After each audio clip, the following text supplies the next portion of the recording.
सर्वमङ्गलमाङ्गल्ये शिवे सर्वार्थसाधिके शरण्ये त्र्यम्बके देवी नारायणि नमोऽस्तुते।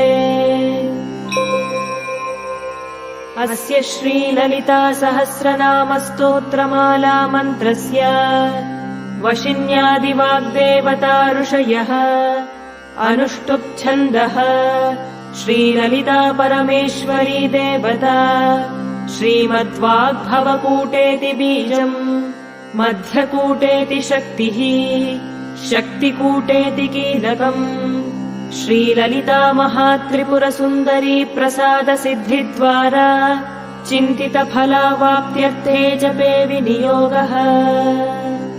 ध्यानम् सिन्दूरारुणविग्रह